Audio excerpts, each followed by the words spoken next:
Hello friends, അപ്പോൾ എല്ലാവർക്കും നമ്മുടെ ഒരു പുതിയ വീഡിയോയിലേക്ക് സ്വാഗതം. നമ്മൾ കുറേ നാൾ മുന്നേ യൂട്യൂബിൽ നമ്മുടെ നഴ്സിംഗ് ജോബ്സ് ഇൻ ദുബായ് എന്ന് പറഞ്ഞിട്ട് നമ്മളൊരു വീഡിയോ പോസ്റ്റ് ചെയ്തിട്ടുണ്ടായിരുന്നു. അപ്പോൾ അതിന് വളരെ നല്ലൊരു റെസ്പോൺസാണ് നിങ്ങളുടെ കയ്യിൽ നിന്ന് നമുക്ക് കിട്ടിയത്. അപ്പോൾ ആ ഒരു വീഡിയോയിൽ എനിക്ക് തോന്നുന്നു കണ്ടമാനം ക്വസ്റ്റ്യൻസ് ആയിട്ടും ഡൗട്ടുകളായിട്ടും നിരവധി കമൻസും ചോദ്യങ്ങളൊക്കെ നമുക്ക് ആ ഒരു യൂട്യൂബ് വീഡിയോയിൽ നമുക്ക് കിട്ടിയിട്ടുണ്ടായിരുന്നു. അപ്പോൾ നമ്മൾ ഇപ്പോഴത്തെ ഒരു കറണ്ട് ഒരു ട്രെൻഡും അല്ലെങ്കിൽ ഇപ്പോഴത്തെ UAE-യിലത്തെ ഒരു നഴ്സിംഗ് ജോബിൻ്റെ ഒരു പുതിയ ട്രെൻഡൊക്കെ അനുസരിച്ചിട്ട് ഞങ്ങൾ അപ്പോൾ തീരുമാനിച്ചു എന്തായാലും DHA റിലേറ്റഡ് ആയിട്ടുള്ള ഒരു വീഡിയോ ചെയ്യാം. കാരണം ഇപ്പോൾ നമുക്കിപ്പോൾ അറിയാം, ചെറിയ പെരുന്നാൾ കഴിഞ്ഞിട്ട് വലിയ പെരുന്നാൾ വരാൻ പോവാണ്. അപ്പോൾ നോർമലി UAE-യുടെ ഒരു വർക്കിംഗ് കൾച്ചറും അല്ലെങ്കിൽ ഇവിടുത്തെ ഒരു ജോബിൻ്റെ ഒരു ഇതൊക്കെ അനുസരിച്ചിട്ട് എപ്പോഴും ഈ ഒരു ചെറിയ പെരുന്നാളും വലിയ പെരുന്നാൾ കഴിഞ്ഞ ശേഷമാണ് ഏറ്റവും കൂടുതൽ ഹയറിങ് കാര്യങ്ങൾ നടക്കുന്നത്, വേക്കൻസീസ് വരുന്നത്. അപ്പോൾ ഇപ്പോൾ തന്നെ ചിന്നുവിനെ മെയിലൊക്കെ നമ്മൾ ഒരു വർഷം മുന്നേ നമ്മൾ അപ്ലോഡ് ചെയ്ത CV-യുടെ ബേസിൽ കണ്ടമാനം മെയിൽസൊക്കെ ഇപ്പോൾ തന്നെ വന്നു തുടങ്ങിയിട്ടുണ്ട്. അപ്പോൾ അതിൻ്റെ ഒരു ഇത് കാണിക്കുന്നതെന്ന് വെച്ച് കഴിഞ്ഞാൽ ഇപ്പോൾ ഓൾറെഡി UAE-യിൽ ആ ഒരു ഹയറിങ്ങിൻ്റെ ടൈം സ്റ്റാർട്ടായി.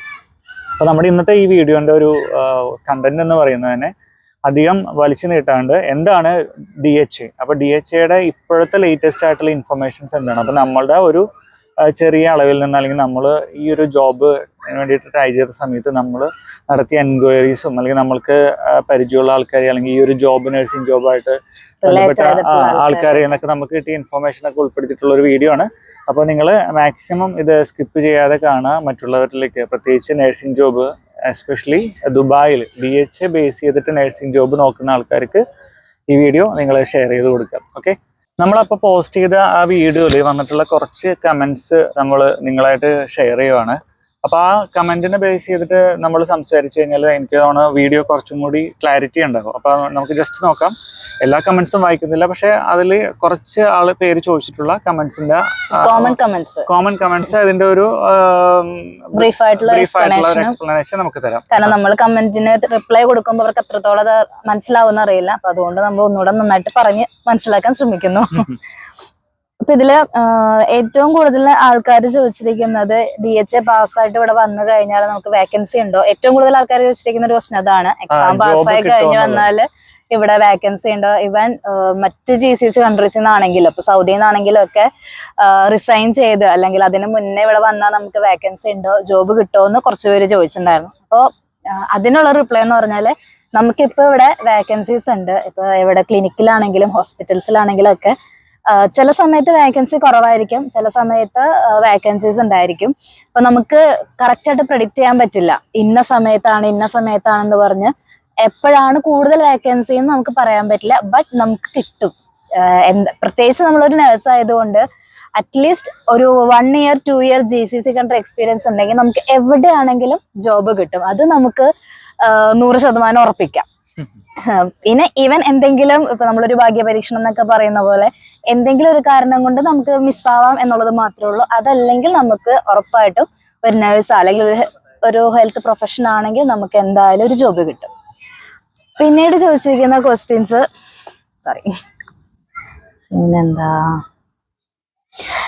പിന്നെ കൂടുതലും ചോദിച്ചിട്ടുള്ളത് DHA-നെ പറ്റിയിട്ടാണ്. അപ്പൊ നമുക്ക് ആ DHA-യുടെ ഒരു നോട്ട് നമ്മൾ പ്രിപ്പയർ ചെയ്ത് വെച്ചിട്ടുണ്ട്. എന്നുവെച്ചാൽ നമ്മളുടെ ഒരു നോളജ് എന്നുള്ളത്. അപ്പോൾ അത് ഡിസ്കസ് ചെയ്യുന്നതാണ് ബെറ്റർ എന്ന് തോന്നുന്നത്. കാരണം കമന്റ്സിലുള്ള ഒരു കോമൺ ക്വസ്റ്റ്യൻ ആയിരുന്നു ജോബ് കിട്ടുമെന്നുള്ളത്. അപ്പൊ ജോബ് എന്തായാലും ട്രൈ ചെയ്ത് നമുക്ക് കിട്ടും.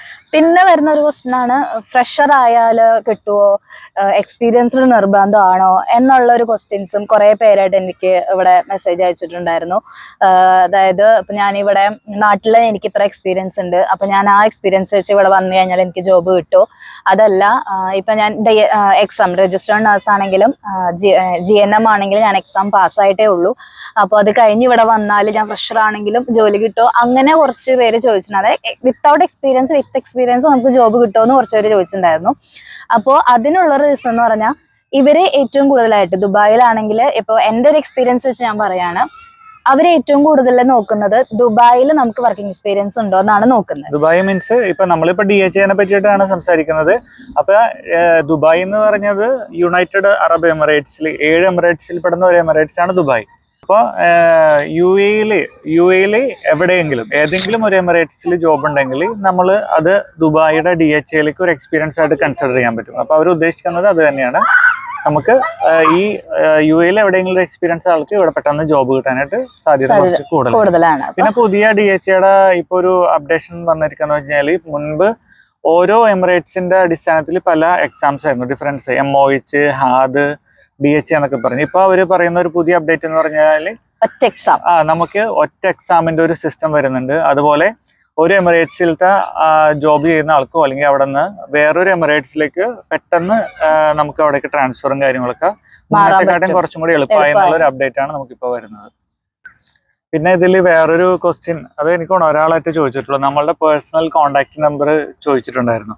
അപ്പൊ അതിന്റെ ഒരു പ്രോബ്ലം എന്ന് പറഞ്ഞു കഴിഞ്ഞാൽ ഇപ്പൊ ഞാനും ഇയാളും വർക്ക് ചെയ്യുന്നതാണ്. ഇപ്പൊ സാധാരണ നോർമലി യൂട്യൂബേഴ്സ് എന്ന് പറഞ്ഞു കഴിഞ്ഞാൽ ചിലപ്പോൾ അവർ ആ ഒരു കണ്ടന്റ് ക്രിയേറ്റ് ചെയ്യുക അല്ലെങ്കിൽ അവർ ആ ഒരു ഇതിൽ പോകുന്ന ആൾക്കാരായിരിക്കും. പക്ഷെ നമ്മൾ ഓൾറെഡി വർക്ക് ചെയ്യുന്നുണ്ട്, നമ്മൾ അതിന്റെ ഒരു സൈഡിലാണ് നമ്മളുടെ യൂട്യൂബ് ചാനൽ കൊണ്ടുപോകുന്നത്. അപ്പൊ ചിലപ്പോ മെയിൻ സംഭവം എന്ന് വെച്ച് കഴിഞ്ഞാൽ ഞങ്ങൾക്ക് രണ്ടുപേർക്കും ആക്ച്വലി ഫോൺ അത്രയും അലൗഡ് അല്ല. ഞാൻ വർക്ക് ചെയ്യുന്ന ഒരു വർക്ക് ഏരിയയിലും ഫോൺ അത്രയും അലൗഡ് അല്ല. ഇയാള് വർക്ക് ചെയ്യുന്ന ഡെന്റൽ ക്ലിനിക്കിലാണെങ്കിൽ എപ്പോഴും സർജറി കാര്യങ്ങളായിട്ട് അലൗഡ് അല്ല. ഇവൻ ഞങ്ങളപ്പോ നിങ്ങൾക്ക് നമ്പർ ഷെയർ ചെയ്താലും ചിലപ്പോൾ നിങ്ങൾക്ക് വിളിച്ചു കഴിഞ്ഞാൽ ഞങ്ങൾക്ക് എടുക്കാൻ പറ്റില്ല. അപ്പൊ നിങ്ങൾക്ക് എന്തെങ്കിലും ഡൗട്ട് ഉണ്ടെങ്കിൽ യൂട്യൂബിൽ ചോദിക്കാം, ഞങ്ങൾ മാക്സിമം എല്ലാവർക്കും റിപ്ലൈ കൊടുക്കുന്നുണ്ട്. ഇനി എന്തെങ്കിലും കാരണവശാലാണ് 1-2 പേർക്ക് ഞങ്ങളൊന്ന് വിട്ടുപോവുള്ളൂ, അല്ലെങ്കിൽ ഞങ്ങൾ പരമാവധി എല്ലാവർക്കും ഞങ്ങൾ റിപ്ലൈ കൊടുക്കാറുണ്ട്. എക്സ്പീരിയൻസിൽ തന്നെ അവര് ചോദിച്ചിട്ടുണ്ട്, പോസ്റ്റ് BSc കഴിഞ്ഞിട്ട് അല്ലെങ്കിൽ BSc കഴിഞ്ഞിട്ട് അല്ലെങ്കിൽ GNM കഴിഞ്ഞിട്ട് ഉടനടി വന്നാൽ നമുക്ക് ജോബ് കിട്ടുമോ, ഫ്രഷർ ആയാൽ ജോബ് കിട്ടുമോ, അതല്ല ഇപ്പോ എക്സാം എഴുതാനായിട്ട്, ജോബിനേക്കാളും കൂടുതൽ എക്സാം എഴുതാനായിട്ട് ചോദിച്ചിട്ടുണ്ട്. അതായത് ഫ്രഷർ ആയ DH എക്സാം എഴുതാമോ, പോസ്റ്റ് BSc കഴിഞ്ഞ് എത്ര നാള് വേണം DH എക്സാം എഴുതാൻ, അങ്ങനെയുള്ള ഒരു ക്വസ്റ്റ്യൻസ് ഒക്കെ കുറച്ച് പേര് ചോദിച്ചിട്ടുണ്ട്. അപ്പൊ എന്തായാലും നമ്മൾ DHയുടെ അപ്ഡേറ്റ്സിൽ അതിനെക്കുറിച്ച് കംപ്ലീറ്റ് ആയിട്ട് നമ്മൾ പറയുന്നത്. എന്തായാലും എനിക്ക് നേരിട്ട് നമുക്ക് ആ DHയുടെ ഒരു ഇതിലേക്ക് പോകുന്നതായിരിക്കും നല്ലത്. അപ്പൊ നിങ്ങൾക്ക് കുറച്ചും കൂടി കാര്യങ്ങളിലൊരു ക്ലാരിറ്റി ഉണ്ടാവും. നമ്മൾ അത് എല്ലാം കൂടി കൂട്ടിച്ചേർത്ത് നിങ്ങളിലേക്ക് എത്തിക്കുന്ന ആ ഒരു ഒന്നും പറയാം.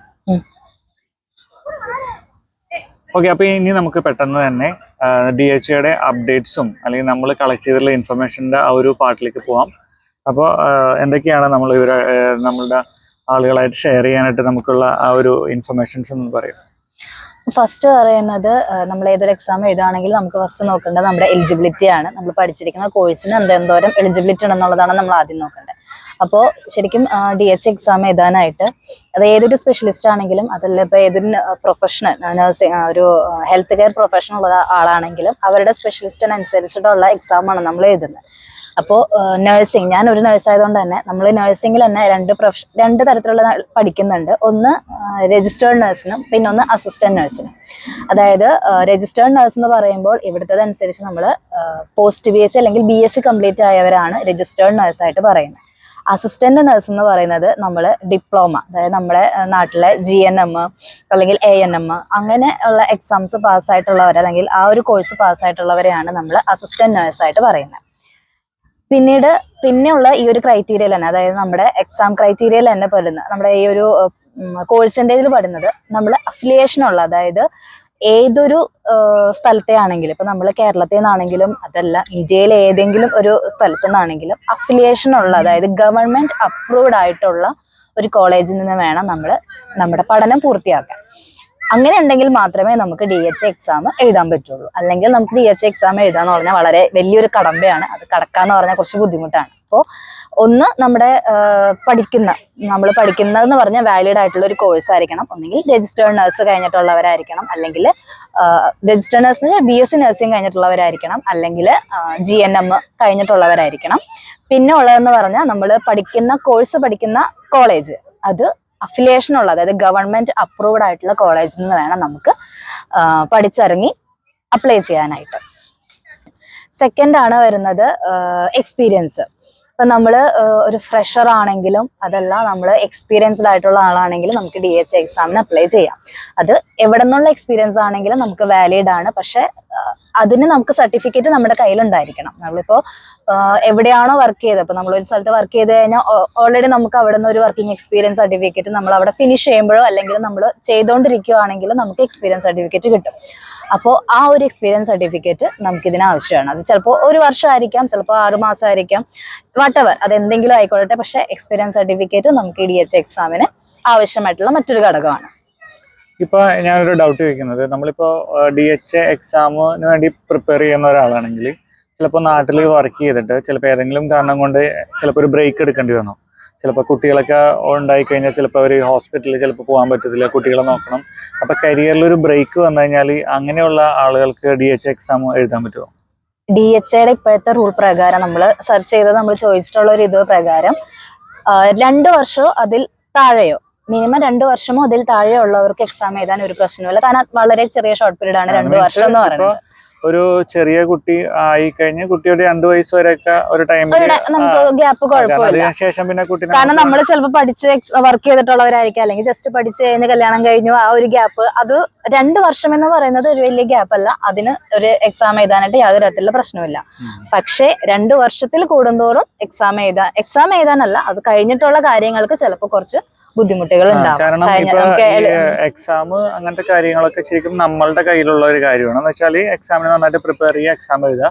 പക്ഷെ അതിനുശേഷം നടക്കുന്ന ഈ ഒരു ഡോക്യുമെന്റേഷൻ, അപ്ലോഡിങ്, കാര്യങ്ങൾ, സർട്ടിഫിക്കറ്റ്, ഡാറ്റ ഫ്ലോ, അതൊക്കെ എന്ന് പറഞ്ഞ ഒരു സിസ്റ്റം ത്രൂ നടക്കുന്നതാണ്. അപ്പൊ അതിന്റെ ക്രൈറ്റീരിയാസ് മീറ്റ് ചെയ്താൽ മാത്രമാണ് നമ്മളത് ആ ഡാറ്റ ഫ്ലോ പ്രോസസ്സിംഗ് ആയിട്ട് നമുക്ക് പിന്നെ DHA ലൈസൻസിന് നമ്മൾ എലിജിബിൾ ആവുന്നത്. അപ്പൊ ചിലപ്പോൾ ഈ പറഞ്ഞ പോലെ ഈ ഗ്യാപ്പ് കൂടുന്നതനുസരിച്ച് ചിലപ്പോൾ സിസ്റ്റത്തിലുള്ള ക്രൈറ്റീരിയ വെച്ച് നോക്കുമ്പോൾ നമുക്ക് കുറച്ച് ബുദ്ധിമുട്ടുണ്ടാവാം, റിജക്ട് ആയി പോകും അല്ലെ.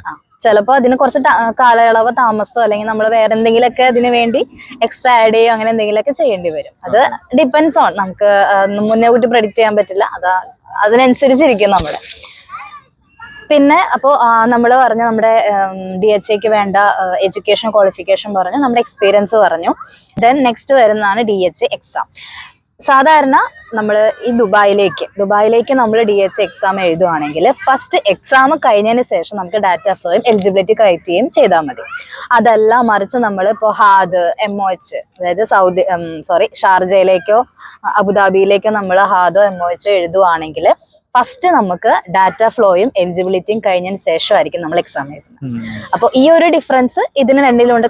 നമുക്ക് ദുബായിൽ ആദ്യമേ നമുക്ക് എക്സാം കഴിഞ്ഞതിന് ശേഷം പിന്നെ ഡാറ്റ ഫ്ലോയും എലിജിബിലിറ്റിയും എടുത്താൽ മതി. അപ്പോൾ ഇപ്പോൾ നമുക്ക് എക്സാം എഴുതാനായിട്ട് നമുക്ക് എന്തായാലും നമ്മൾ ഈ ഒരു കാര്യത്തിന് വേണ്ടി നമ്മൾ പഠിക്കണം. ഇപ്പോൾ പഠിച്ചിറങ്ങിയവരാണെങ്കിൽ ഈ എക്സാം ഏറ്റവും കൂടുതലായിട്ട് വരുന്നത് നമ്മൾ പഠിച്ചിരിക്കുന്നതിനെ റിലേറ്റ് ചെയ്തിട്ടാണ്. DHAയുടെ നഴ്സിംഗ് എന്ന് മാത്രമല്ല, DHA ഹോസ്പിറ്റൽ അതോറിറ്റി അല്ലെങ്കിൽ ഗവൺമെന്റ് ഹെൽത്ത് അതോറിറ്റിയുടെ എക്സാം വരുന്നത് നമ്മൾ എന്താണോ പഠിച്ചത് അതിന് ബേസ് ചെയ്തിട്ടാണ് എക്സാം മീറ്റ് ചെയ്യുന്നത്. അപ്പോൾ നമ്മൾ പഠിച്ചിറങ്ങിയിട്ടുള്ളവരാണെങ്കിൽ ഒന്നുകൂടെ എളുപ്പമായിരിക്കും നമുക്ക് എക്സാം ഒക്കെ എഴുതാനായിട്ട്. കാരണം ആ പഠിച്ച ഒരു ഓർമ്മ നമുക്കുണ്ടാവും. അതല്ല ഇപ്പോൾ കുറച്ച് ഗ്യാപ്പ് ഉള്ളവരാണെങ്കിൽ പറ്റുന്നതും ഒന്നെങ്കിൽ വാലിഡ് ആയിട്ടുള്ള ഒരു എഡ്യൂക്കേഷണൽ ഏജൻസിനെ, ഇൻസ്റ്റിറ്റ്യൂട്ടിനോ ട്രെയിനിങ് സെന്ററിന് എങ്ങാനും നമ്മളൊന്ന് സമീപിച്ച് അവരുമായിട്ട് ഡിസ്കസ് ചെയ്തിട്ട് എക്സാം എഴുതി വരുന്നതായിരിക്കും ഒന്നുകൂടെ ബെറ്റർ എന്ന് പറയുന്നത്. നമ്മൾ തന്നെ പഠിച്ചാലും നമുക്ക് പ്രശ്നമില്ല. ചിലപ്പോൾ അത്രയും ഓർമ്മശക്തി ഉള്ളവർക്ക് അല്ലെങ്കിൽ പഠിച്ച് പെട്ടെന്ന് കിട്ടുന്നവർക്കോ ജസ്റ്റ് ക്വസ്റ്റ്യൻസ് അല്ലെങ്കിൽ നമ്മുടെ ടെക്സ്റ്റ് ബുക്കൊക്കെ നമുക്കൊന്ന് വായിച്ച് ഓർമ്മ വെച്ചാൽ നമുക്ക് ആ എക്സാം എഴുതാം. അതല്ല എന്നുണ്ടെങ്കിൽ ഒരു ഇൻസ്റ്റിറ്റ്യൂഷനെ സമീപിച്ച് ചിലപ്പോൾ ചിലരുടെ 3 മാസത്തെ കോഴ്സ് ആയിരിക്കാം, ചിലപ്പോൾ അതിനും കുറവുള്ളവരുണ്ടായിരിക്കും. ഞാൻ 3 മാസത്തെ കോഴ്സ് പഠിച്ചിട്ടാണ് വന്നത്. മുന്നത്തെ വീഡിയോയിൽ നമ്മളത് പറഞ്ഞിട്ടുണ്ട്. അപ്പോൾ ആ ഒരു ഇൻസ്റ്റിറ്റ്യൂഷനെ സമീപിച്ച് അതിനു വേണ്ടി പ്രിപ്പയർ ചെയ്തിട്ട് വരാൻ ശ്രമിക്കാം. ഇനി ഈ DHA എക്സാമിൽ തന്നെ അടുത്ത വരുന്നതാണ് ക്വസ്റ്റ്യൻസ് എങ്ങനെയായിരിക്കും, അതിന്റെ ടൈം ഡ്യൂറേഷൻ എത്രയാണ്, പിന്നെ നമുക്ക് പാസ് മാർക്ക്, നഴ്സസിന് എത്രയാണ് പാസ് മാർക്ക് എന്നുള്ളത്. അപ്പോൾ ശരിക്കും പറഞ്ഞാൽ നമുക്ക് എക്സാം എന്ന് പറയുന്നത് മൾട്ടിപ്പിൾ ചോയ്സ് ക്വസ്റ്റ്യൻ ആണ് വരുന്നത്. CBT ആണ്, കമ്പ്യൂട്ടർ ബേസ്ഡ് ആയിട്ടുള്ള എക്സാം ആണ് നമുക്കിതിൽ വരുന്നത്. അതിൽ MCQ ആണ്, നമുക്ക് 4 ഓപ്ഷനിൽ തരും, ഒരു ക്വസ്റ്റ്യൻ തരും. അതിൽ നിന്ന് നമുക്ക് കറക്റ്റ് ആയിട്ടുള്ള എക്സാമിന്റെ ക്വസ്റ്റ്യന് ആൻസർ ചൂസ് ചെയ്യാം, കൊടുക്കുക. അതിനുശേഷം സബ്മിറ്റ് കൊടുക്കുമ്പോൾ ഓട്ടോമാറ്റിക്കലി ഫസ്റ്റ് ക്വസ്റ്റ്യൻ കഴിയും, സെക്കൻഡ് ക്വസ്റ്റ്യൻ അങ്ങനെ ആണ് ചെയ്യേണ്ടത്. ശരിക്കും ഇതിന്റെ ഡ്യൂറേഷൻ വരുന്നത് 150 ക്വസ്റ്റ്യൻസ് ആണ് ഒരു ഫസ്റ്റ് ഒരു എക്സാമിൽ നമുക്ക് വരുന്നത്. 165 മിനിറ്റ് ഉണ്ടാവും. അപ്പോൾ ആ ഒരു ടൈമിനുള്ളിൽ നമുക്ക് അറിയാവുന്ന ക്വസ്റ്റ്യൻസ് എല്ലാം ആൻസർ ചെയ്യാം. അതില് ചിന്നു പഠിക്കുന്ന സമയത്ത് ഇപ്പൊ നമ്മൾ DHAയുടെ പ്രിപ്പറേഷന് വേണ്ടിയിട്ട് നമ്മൾ ജോയിൻ ചെയ്ത സമയത്ത് ആള് വർക്ക് ചെയ്യുന്നുണ്ടായിരുന്നു ഓൾറെഡി. പിന്നെ മോള് സ്കൂളിൽ പോകുന്നുണ്ടായിരുന്നു. ഞങ്ങൾ നാട്ടിലുള്ള സമയത്തായിരുന്നു. അപ്പോൾ ഇവർക്ക് അവരുടെ ഇപ്പൊ ഇയാള് പഠിച്ച ആ ഒരു ഇൻസ്റ്റിറ്റ്യൂഷനിൽ ഇതുപോലെ തന്നെ മോക്ക് ടെസ്റ്റുകൾ കണ്ടുപോകാനുണ്ടായിരുന്നു. അപ്പൊ എനിക്ക് തോന്നുന്നു ഒരു വീക്ക്ലി ബേസ് ഒക്കെ തനിക്ക് അങ്ങനെ ഉണ്ടായിരുന്നു അല്ലേ, അല്ലെങ്കിൽ അങ്ങനെ അപ്പൊ നമുക്ക് ആ എക്സാമിന്റെ ടൈം ആയപ്പോഴേക്കും നമുക്ക് ആ ഒരു ടൈം മാനേജ്മെന്റ് കാര്യങ്ങളൊക്കെ കുറച്ചൊരു ഫെമിലിയർ ആയി ആള്. കാരണം അപ്പൊ നമുക്ക് അങ്ങനത്തെ അതാണ് ഈ ഒരു നമ്മൾ ഇൻസ്റ്റിറ്റ്യൂട്ടിൽ പഠിക്കുമ്പോൾ ഒരു ഗുണം എന്ന് വെച്ചാൽ, കാരണം ഇവരുടെ ഓൾറെഡി പ്രീവിയസ് ക്വസ്റ്റ്യൻ പേപ്പർ ഉണ്ടാവും, പിന്നെ അതിനെ ആൻസർ ചെയ്യാനുള്ള ഒരു അതേപോലത്തെ ഒരു ഫോർമാറ്റ് കാര്യങ്ങൾ. അപ്പൊ നമ്മൾ എനിക്കൊണ്ട് തനിക്ക് ആ ഒരു എക്സാമിന്റെ സമയത്ത് കുറെ അങ്ങനത്തെ ഒരു ക്വസ്റ്റ്യൻസ് ഒക്കെ നമ്മൾ ഫെമിലിയർ ആയി. എങ്ങനെ എക്സാം എഴുതണം എന്നുള്ളതിന് നല്ലൊരു ഫെമിലിയാരിറ്റി അതിന് വന്നായിരുന്നു. നമ്മൾ എക്സാം അത്രയും എഴുതിയിട്ട് അതിൽ കുറെ ക്വസ്റ്റ്യൻസ് ഉണ്ടായിരുന്നു. അപ്പോൾ അത് നമ്മൾ എക്സാമിന് ആൻസർ ചെയ്യുക, പിന്നെ ഇത്ര ടൈമിനുള്ളിൽ ഇത്ര തീർക്കുക. അപ്പൊ നമ്മൾ അങ്ങനെ ചെയ്യുന്നവർ നമുക്ക് ഏകദേശം ഒരു ഇത് വരും, ടൈം നമുക്ക് എങ്ങനെ അഡ്ജസ്റ്റ് ചെയ്യണം എന്നുള്ളതൊക്കെ വരും. ഇപ്പൊ നമുക്ക് എക്സാമിന്റെ ടൈമിൽ ഫസ്റ്റ് ക്വസ്റ്റ്യൻ എടുത്തു, കിട്ടിയില്ല, നെക്സ്റ്റ് സബ്മിറ്റ് ചെയ്യാതെ നെക്സ്റ്റിലേക്ക് പോവാ. ചിലർക്ക് ഇപ്പൊ ഞാൻ കുറച്ചു പേരുടെ ഒക്കെ കേട്ടിട്ടുണ്ട്, അതായത് എക്സാമിന്റെ ടൈമില് വെപ്രാളം കയറാം. നമുക്ക് ഓട്ടോമാറ്റിക്കലി അറിയാം, കാരണം നമ്മുടെ ഭാവി തീരുമാനിക്കുന്ന ഒരു എക്സാം ആണ്. അപ്പോൾ അത് ഏതൊരു എക്സാമിന് നമുക്ക് കൂടുതൽ ടെൻഷൻ ഉണ്ടാവും. ഈ ഒരു എക്സാമിന് അങ്ങനെ തന്നെയാണ്. കാരണം നമ്മളെ മോണിറ്റർ ചെയ്യാനായിട്ട് നമുക്ക് ചുറ്റും ക്യാമറകളുണ്ട്. നമുക്ക് നമ്മുടെ കമ്പ്യൂട്ടറിലാണെങ്കിൽ അതിന്റെ ഫ്രണ്ടിൽ ഒരു ക്യാമറയുണ്ട്. നമുക്ക് യാതൊരു തരത്തിലുള്ള ഇലക്ട്രോണിക് ഐറ്റംസ് അതിന്റെ ഉള്ളിലേക്ക് കൊണ്ടുപോകാൻ, ഇലക്ട്രോണിക് എന്ന് മാത്രമല്ല ഒന്നും കൊണ്ടുപോകാൻ പറ്റില്ല. ചിലപ്പോൾ അവര് ഒരു പേന തരും. ഇപ്പൊ നമുക്ക് നമ്മുടെ കുറച്ച് കാൽക്കുലേഷൻസ് ഒക്കെ ഉണ്ടല്ലോ, അപ്പൊ അത് ചെയ്യാൻ വേണ്ടിയിട്ട് അവർ ചിലപ്പോൾ നമുക്ക് ഒരു പേനയോ അല്ലെങ്കിൽ ഒരു പെൻസിലോ നമ്മുടെ കയ്യിൽ തരും. അവർ തന്നെ ഒരു പേപ്പർ തരും. നമ്മൾ അതിൽ വേണം നമുക്ക് എന്തെങ്കിലുമൊക്കെ ചെയ്യാനുണ്ടെങ്കിൽ ചെയ്യാനായിട്ട്. അതല്ലെങ്കിൽ നമ്മളെ വാച്ച് ചെയ്യാനായിട്ട് ക്യാമറ ഉണ്ടാവും. നമ്മുടെ മുമ്പിൽ അങ്ങോട്ടും ഇങ്ങോട്ടും നടക്കാൻ ആളുണ്ടാവും. തൊട്ടപ്പുറത്ത് ചിലപ്പോൾ ഒരാള് എക്സാം എഴുതുന്നുണ്ടാവും, പക്ഷെ അതിനെ തിരിച്ചുകൊണ്ട് ഒരു ചെറിയൊരു ബാരിയർ ഉണ്ടാവും. ഇതൊന്നും നമുക്ക് അപ്പുറത്തിരിക്കുന്ന ആളെ കാണാൻ പറ്റില്ല, ഇപ്പുറത്തിരിക്കുന്ന ആളെ കാണാൻ പറ്റില്ല. നമ്മള് ശരിക്കും ഒരു കൂടിന്റെ ഉള്ളില് ഇരുന്ന് അല്ല, നമ്മള് കാര്യങ്ങൾ പറയണം. കാരണം പിന്നീട് ഇങ്ങനെയൊക്കെയാണ് ഈ എക്സാം, ഇതൊന്നും ഞങ്ങൾ അറിഞ്ഞില്ലല്ലോ എന്ന് പറയാൻ പാടില്ല. അപ്പൊ എക്സാമിനെ കുറിച്ച് നമ്മൾ കൃത്യമായിട്ട് അറിയണം.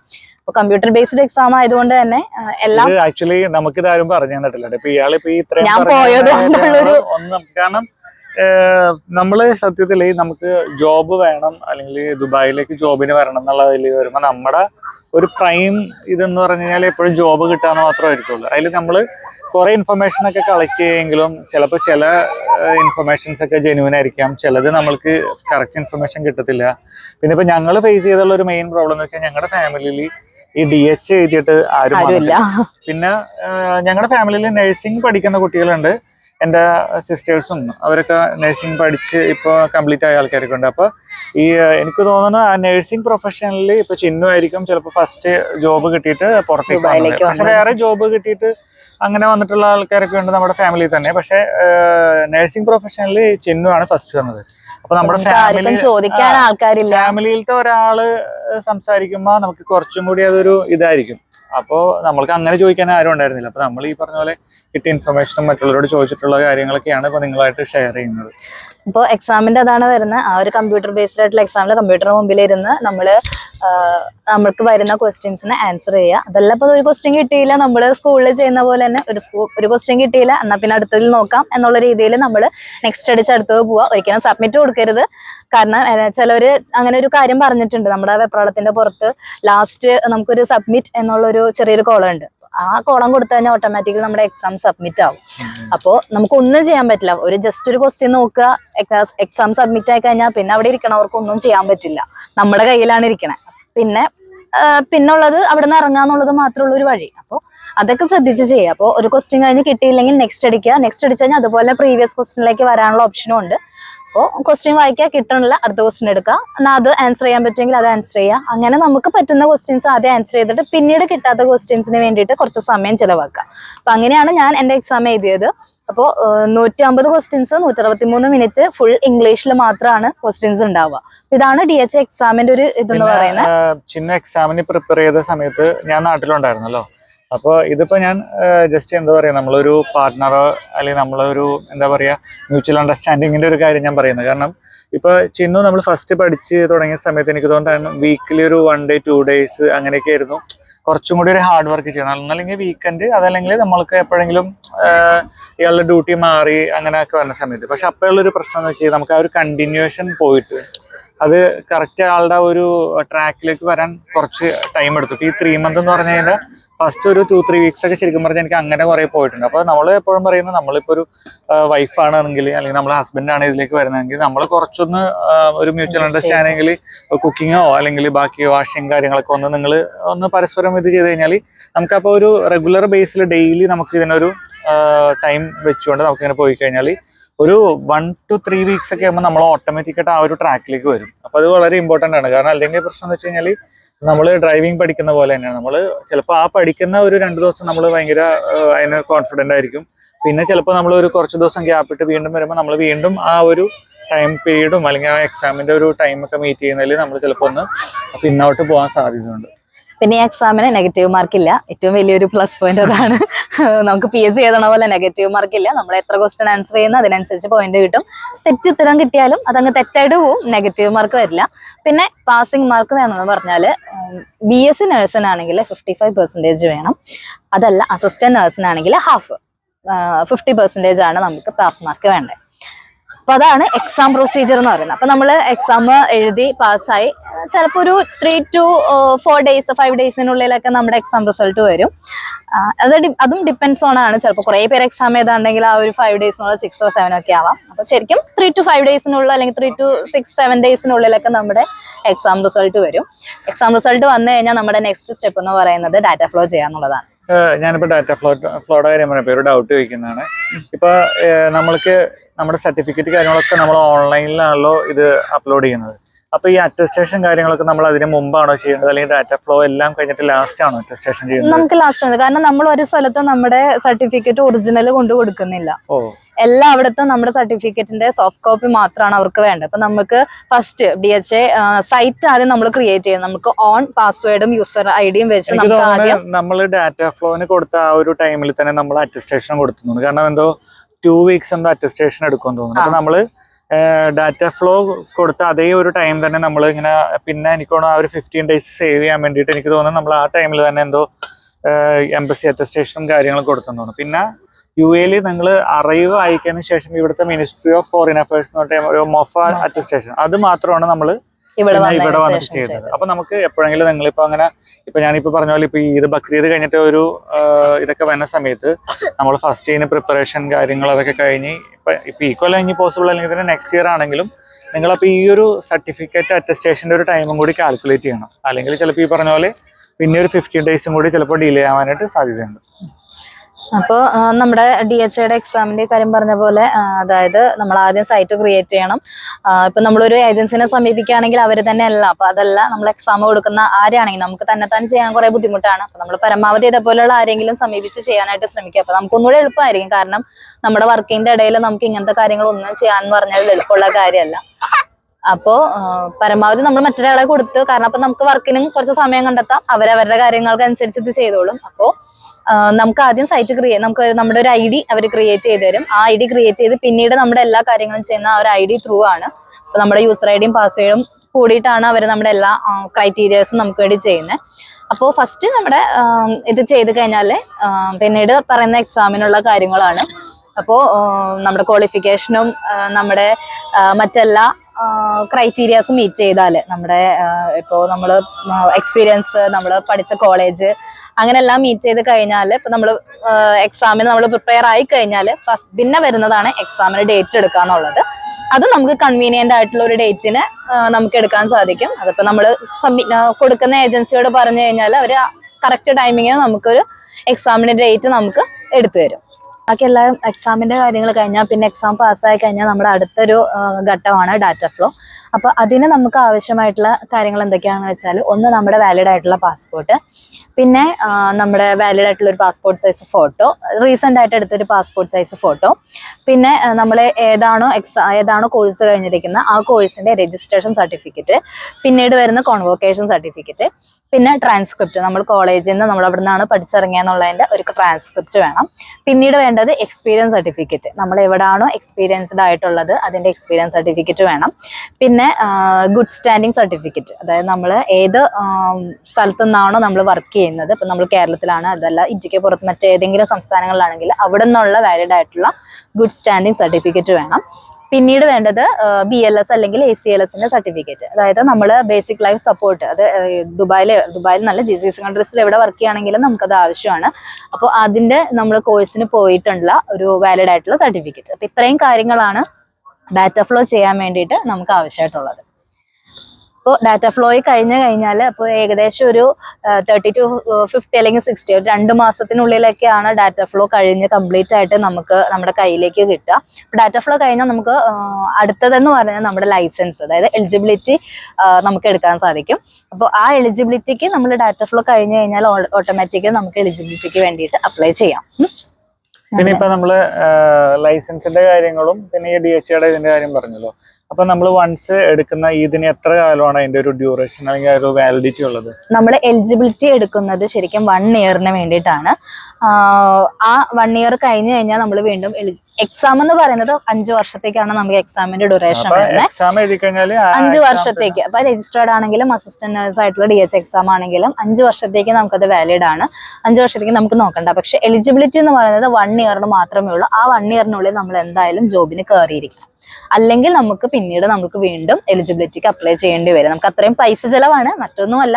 അത്രയും എമൗണ്ട് ഉണ്ട് ഒരു എലിജിബിലിറ്റിക്ക് നമുക്ക് അപ്ലൈ ചെയ്യാനായിട്ട്, ബുദ്ധിമുട്ടുണ്ട്, എമൗണ്ടും ഉണ്ട്. അപ്പോൾ അതാണ് പിന്നീടുള്ളൊരു ബുദ്ധിമുട്ട്. അപ്പോൾ എലിജിബിലിറ്റി ഇതാണ്, 1 ഇയർ ആണ് നമുക്കുള്ളത്. അത് കഴിഞ്ഞ് നമ്മൾ ജോലിക്ക് പ്രവേശിച്ചില്ലെങ്കിൽ അത് എക്സ്പയർ ആയി പോകും, നമുക്ക് രണ്ടാമത് എടുക്കേണ്ടി വരും. ഇനി ഇവ നമ്മൾ ജോലിക്ക് പ്രവേശിച്ചത്, അതായത് എലിജിബിലിറ്റി കിട്ടി നമ്മൾ ജോലി കിട്ടിക്കഴിഞ്ഞാൽ നമ്മുടെ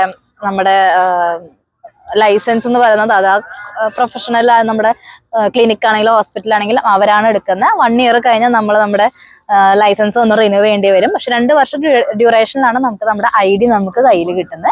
പക്ഷെ നമ്മുടെ എലിജിബിലിറ്റി നമ്മൾ 1 ഇയർ കഴിഞ്ഞാൽ നമ്മൾ ഹോസ്പിറ്റലുകാർ തന്നെ നമുക്ക് അത് റിന്യൂ ചെയ്ത് തരുന്നതായിരിക്കും. അപ്പോൾ ഏകദേശം നമ്മുടെ എലിജിബിലിറ്റി വരെയുള്ള കാര്യങ്ങൾ ഇപ്പൊ നമ്മൾ പറഞ്ഞതൊക്കെ തന്നെയാണ് വരുന്നത്. പിന്നീടുള്ളത് നമുക്ക് ലൈസൻസ് റിന്യൂവൽ ആണ്. അതായത് നമ്മൾ ജോബിന് കയറി കഴിഞ്ഞാൽ 1 ഇയറിനാണ് നമുക്ക് ലൈസൻസ് അവർ എടുത്തു തരുന്നത്. 1 ഇയർ കഴിഞ്ഞാൽ നമുക്ക് ലൈസൻസ് റിന്യൂ ചെയ്യണം. അപ്പൊ അതിന് വേണ്ടിയിട്ട് നമുക്ക് കുറച്ച് CME പോയിന്റ് ആവശ്യമാണ്. അത് നമ്മളിവിടെ ഓരോ ക്ലാസ്സുകൾ അല്ലെങ്കിൽ നമുക്ക് ഇവിടെ ഉണ്ടാവണ ഓരോ ട്രെയിനിങ്ങുകൾ അതിനനുസരിച്ചാണ് നമുക്ക് CME പോയിന്റ് കിട്ടുക. ആ CME പോയിന്റ് നമ്മൾ നമ്മുടെ സൈറ്റിൽ, DHAയുടെ സൈറ്റിൽ, നമ്മുടെ സ്വന്തം സൈറ്റിൽ നമ്മൾ അപ്ഡേറ്റ് ചെയ്യുന്നതിനനുസരിച്ചാണ് നമുക്ക് മാർക്ക് കിട്ടുന്നത്. അപ്പൊ 20 CME ആണ് ശരിക്കും നമുക്ക് നഴ്സസിന് വേണ്ടത്. അതായി കഴിഞ്ഞാൽ 1 ഇയർ കഴിഞ്ഞാൽ നമുക്ക് നമ്മുടെ എലിജിബിലിറ്റി റിന്യൂ ചെയ്യാനായിട്ട് സാധിക്കും. 2 ഇയറിന് നമുക്ക് നമ്മുടെ കോൺട്രാക്ട് ഡ്യൂറേഷനും ഉണ്ടാകും. അപ്പൊ ഇതാണ് സാധാരണ ഒരു നോർമൽ DHAക്ക് ഇപ്പോഴുള്ള ഒരു കാര്യങ്ങൾ എന്ന് പറഞ്ഞാല്. നമ്മൾ എത്ര ചുരുക്കി പറയാന്ന് വിചാരിച്ചു കഴിഞ്ഞാൽ നമ്മൾ ഈ ഒരു ടോപ്പിക് ഇതായതുകൊണ്ട് ഇച്ചിരി വീഡിയോ ലെങ്തി ആയി പോകും. ഇതിൽ ഇനിയും നിങ്ങൾക്ക് എന്തെങ്കിലും ഡൗട്ട് ക്ലിയർ ചെയ്യാനുണ്ട് അല്ലെങ്കിൽ എന്തെങ്കിലും ഉണ്ടെങ്കിൽ നിങ്ങൾ കമന്റ്സിൽ ചോദിക്കാം. മാക്സിമം നമ്മൾ അതിന് നമ്മളുടെ ഒരു അറിവിൽ നിന്നും അല്ലെങ്കിൽ നമ്മൾക്ക് അറിയാവുന്ന ആൾക്കാരെ നിന്നൊക്കെ ഇൻഫർമേഷൻ കളക്ട് ചെയ്ത് അതിന് നമ്മൾ മാക്സിമം റിപ്ലൈ തരാൻ നോക്കുന്നതാണ്. അപ്പോൾ ഏകദേശം നമ്മൾ ഓൾമോസ്റ്റ് എല്ലാ ഒരു ടോപ്പിക്കും കവർ ചെയ്തെന്ന് വിചാരിക്കുന്നുണ്ട്. അപ്പൊ നമുക്ക് ഇതിൽ തന്നെ ഇപ്പൊ ഞങ്ങൾ പറഞ്ഞ പോലെ ഇതിൽ നിങ്ങൾക്ക് എന്തെങ്കിലും ഡൗട്ട് ഉണ്ടെങ്കിൽ നമ്മളോട് ചോദിക്കുക. നമുക്ക് അറിയുന്ന രീതിയിൽ നമ്മൾ ആ ഡൗട്ട് ക്ലിയർ ചെയ്ത് തരുന്നതായിരിക്കും. നമ്മുടെ മുന്നത്തെ വീഡിയോയിലും കുറെ പേര് ഡൗട്ട് ചോദിച്ചു, നമ്മൾ പരമാവധി എല്ലാവർക്കും ക്ലിയർ ചെയ്തിട്ടുണ്ട്. അപ്പൊ ഞങ്ങൾ കഴിഞ്ഞ വീഡിയോയിൽ നിങ്ങൾ സപ്പോർട്ട് ചെയ്ത പോലെ ഈ വീഡിയോയിലും നിങ്ങളുടെ സപ്പോർട്ട് ഞങ്ങൾ പ്രതീക്ഷിക്കുന്നു. പിന്നെ ഇതേപോലെ ഞങ്ങളുടെ വീഡിയോസ് ഷെയർ ചെയ്യുക. പിന്നെ ഞങ്ങൾക്ക് പരമാവധി നിങ്ങൾ സപ്പോർട്ട് ചെയ്യുക. ക്വസ്റ്റ്യൻസ് നിങ്ങളുടെ എല്ലാ ഡൗട്ടുകളും ചോദിക്കുക. ഞങ്ങൾക്ക് പറയാവുന്ന രീതിയിലെല്ലാം ഞങ്ങൾ നിങ്ങൾക്ക് റിപ്ലൈ തരുന്നതായിരിക്കും. എല്ലാവർക്കും ഓൾ ദ ബെസ്റ്റ്. എക്സാമിന് പ്രിപ്പയർ ചെയ്യുന്ന ആൾക്കാർക്കും ഈവൻ എക്സാം കഴിഞ്ഞിട്ട് ഇനി ഇപ്പൊ ജോലിക്ക് ട്രൈ ചെയ്യുന്ന ആൾക്കാർക്കാണെങ്കിലും ഇനി ഇതിനെ കുറിച്ച് ചിന്തിക്കുന്നവർക്കാണെങ്കിലും ഒക്കെ ഓൾ ദ ബെസ്റ്റ്.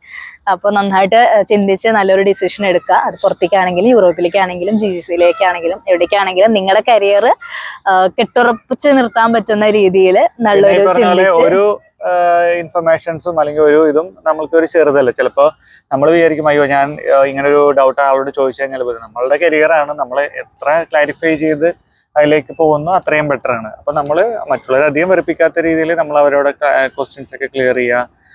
മറ്റുള്ളവർ അല്ലെങ്കിൽ യൂട്യൂബ് ചാനലിൽ അപ്ലോഡ് ചെയ്ത വീഡിയോസ് ഒക്കെ നിങ്ങൾ കാണാം. അപ്പൊ നിങ്ങൾക്ക് തന്നെ ഇതിനെ പറ്റിയിട്ട് കാരണം നമ്മൾ ഇതിലേക്ക് ഇറങ്ങിത്തിരിക്കുമ്പോൾ നമുക്ക് യാതൊരു അറിവില്ല അറിവുണ്ടായിരുന്നു. നമ്മൾ പറഞ്ഞാൽ നമ്മുടെ ഫാമിലിയിൽ ആരും ഉണ്ടായിരുന്നില്ല. അപ്പൊ നമ്മൾ ഡേ ബൈ ഡേ ഇതിനെ പറ്റിയിട്ടുള്ള കാര്യങ്ങൾ ഡിസ്കസ് ചെയ്യുക, നമ്മുടെ ഫ്രണ്ട്സായിട്ട് ഇതിനെപ്പറ്റി സംസാരിക്കുക. അപ്പൊ നമുക്ക് ചെറിയ ചെറിയ നോളജ് കിട്ടിയിട്ട് നമ്മൾക്കത് ഏകദേശം അതിന്റെ ഒരു ഫ്രെയിം എന്താണെന്നുള്ളത് നമുക്ക് ഇതിനെ പറ്റിയിട്ട് ഒരു ഐഡിയ കിട്ടി. അപ്പൊ എല്ലാവർക്കും ഓൾ ദി ബെസ്റ്റ്. മറ്റൊരു പുതിയ വീഡിയോയിൽ പരമാവധി ഞങ്ങളെ സപ്പോർട്ട് ചെയ്യാം. അപ്പൊ നമ്മുടെ അടുത്ത വീഡിയോയിൽ നമുക്ക് വീണ്ടും കാണാം. ബൈ.